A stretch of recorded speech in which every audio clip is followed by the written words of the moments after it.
എന്താണ് ഊട്ടുപുരയിൽ ഇന്നത്തെ സ്പെഷ്യൽ എന്ന ഐറ്റംസ് ഒക്കെ അറിഞ്ഞു വരാം. സാരംഗിലേക്ക് പോവുകയാണ് ഞാൻ. സാരംഗ ഊട്ടുപുരയിലാണെന്ന് മനസ്സിലാക്കുന്നു. നല്ല പായസത്തിന്റെ മണമൊക്കെ ഇവിടെ കിട്ടുന്നുണ്ട്. എന്താണ് ഇന്നത്തെ സ്പെഷ്യൽ? വിനിഷ, അങ്ങനെ തന്നെയാണ്. സംസ്ഥാന സ്കൂൾ കലോത്സവത്തിന്റെ ഭാഗമായി ഞാനിപ്പോഴുള്ളത് തൃശ്ശൂർ കോർപ്പറേഷൻ മുനിസിപ്പൽ സ്റ്റേഡിയത്തിലുള്ള വലിയ ഒരു ഊട്ടുപുരയിലാണ്. ഏതാണ്ട് 4000 ആളുകൾക്ക് ഒന്നിച്ച് ഭക്ഷണം കഴിക്കാവുന്ന രീതിയിൽ വളരെ വിപുലമായിട്ടാണ് സംസ്ഥാന സ്കൂൾ കലോത്സവത്തിന്റെ ഭാഗമായി പാചകപ്പുര സജ്ജമാക്കിയിട്ടുള്ളത്. നമുക്കറിയാം, ഇന്നലെ രാത്രി മുതൽ ഭക്ഷണപ്പുര സജ്ജമായിരുന്നു. രാത്രിയോടുകൂടി എത്തിയ ആദ്യ ബാച്ചിലെ വിദ്യാർത്ഥികൾക്കുൾപ്പെടെ രാത്രി ഭക്ഷണം സജ്ജമാക്കിയിരുന്നു.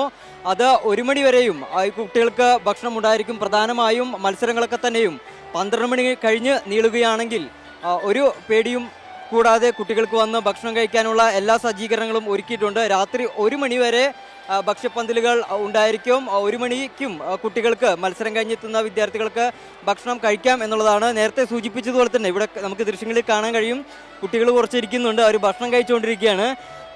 നേരത്തെ സൂചിപ്പിച്ചതുപോലെ 4000 പേർക്കാണ് ഒരേ സമയം ഭക്ഷണം കഴിക്കാവുന്നത്. അതുപോലെ തന്നെ 5000 ആളുകൾക്ക് ഒരേ സമയം തിരക്കില്ലാതെ തന്നെ വരി നിൽക്കാം എന്നുള്ളതാണ്. ഇന്ന് രാവിലെയാണ് ഔപചാരികമായിട്ടുള്ള ഈ ഭക്ഷണശാലകളുടെ ഒരു പ്രവർത്തനം ആരംഭിച്ചത്. അതായത് പഴയടത്തിൻ്റെ നേതൃത്വത്തിൽ വലിയ വിപുലമായിട്ടുള്ള സജ്ജീകരണങ്ങളാണ് ഒരുക്കിയിട്ടുള്ളത്. പഴയടത്തിൻ്റെ നേതൃത്വത്തിൽ ഇന്ന് രാവിലെ ഒരു സ്പെഷ്യൽ സാധനം ഉണ്ടായിരുന്നു. അത് ദോശയായിരുന്നു, നവധാന്യ ദോശ. അതായത് കൊങ്ങിണി വിഭാഗമായിട്ടുള്ള നവധാന്യ ദോശയാണ്. പക്ഷേ വിനിഷ, ഒരു വിഷമമുണ്ട്, നമുക്കത് കഴിച്ചു നോക്കാൻ പറ്റിയില്ല എന്നുള്ളതാണ്. അത് കഴിക്കണമെന്നുണ്ടായിരുന്നു. പക്ഷേ നമ്മൾ രാവിലെ തന്നെ കലോത്സവത്തിൻ്റെ ഭാഗമായിട്ട് തിരക്കുകളിലും മറ്റു വാർത്തകളുടെയൊക്കെ പുറകെ ഓടുന്നത് കൊണ്ട് തന്നെ ആ നവധാന്യ ദോശ കഴിക്കാനും അല്ലെങ്കിൽ അതിൻ്റെ രസക്കൂട്ട് എന്താണെന്ന് മനസ്സിലാക്കാനും സാധിച്ചില്ല. പക്ഷെ നമ്മൾ വിട്ടുകൊടുത്തില്ല. കാരണം സദ്യ 12 മണിയോടുകൂടി അല്ലെങ്കിൽ അതിന് മുന്നോടുകൂടി തന്നെ ഉച്ചഭക്ഷണം സദ്യ ആരംഭിച്ചത് കൂടി തന്നെ ഏറ്റവും ആദ്യം നമ്മളെത്തി ഭക്ഷണം കഴിച്ചു എന്നുള്ളതാണ്. പ്രധാനമായും അതോടൊപ്പം തന്നെ ചക്കപ്പഴ പായസമാണ് ഏറ്റവും എടുത്തു പറയേണ്ട ഒരു കാര്യം.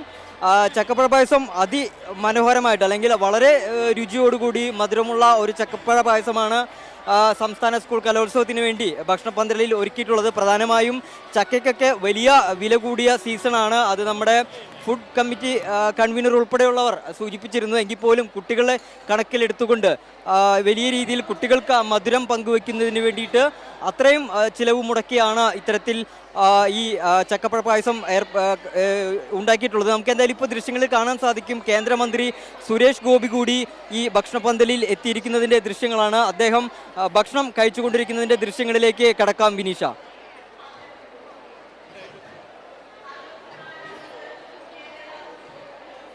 ആരോടെങ്കിലും സംസാരിക്കാൻ കഴിയുമോ? കാരണം ഈ ഐറ്റങ്ങളുടെ പേരുകൾ കേട്ടിട്ട്, ചക്കപ്രഥമന്റെ ഒക്കെ വിശേഷങ്ങൾ കേട്ടിട്ട് നാവിലൊക്കെ വെള്ളം ഊറുന്നുണ്ട്. അപ്പോൾ എങ്ങനെയാണ് നമ്മൾ കുട്ടികളുടെയും ആളുകളുടെയും പ്രതികരണം നോക്കാനിരിക്കുകയാണ്. പക്ഷേ ഏറ്റവും വലിയ പ്രശ്നം വലിയ തിരക്കുണ്ട് എന്നുള്ളതാണ്. വിനിഷ,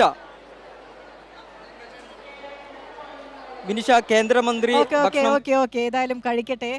ഭക്ഷണപുരയിലെ ഊട്ടുപുരയിലെ വിശേഷങ്ങളാണ് സാരംഗ്. യെസ്, കേന്ദ്രമന്ത്രി സുരേഷ് ഗോപിയും ഊട്ടുപുരയിൽ എത്തിയിട്ടുണ്ട്. അവിടെ വിദ്യാർത്ഥികൾക്കൊപ്പം ഭക്ഷണം വിളമ്പിയും ഭക്ഷണം കഴിക്കുന്ന ആളുകളോട് സംസാരിച്ചും കേന്ദ്രമന്ത്രി അവിടെ ആഹ്ലാദവും സന്തോഷവും ഒക്കെ പങ്കുവയ്ക്കുകയാണ്. ഏതായാലും ഭക്ഷണപുരയിലെ വിശേഷങ്ങൾ അങ്ങനെയാണ്.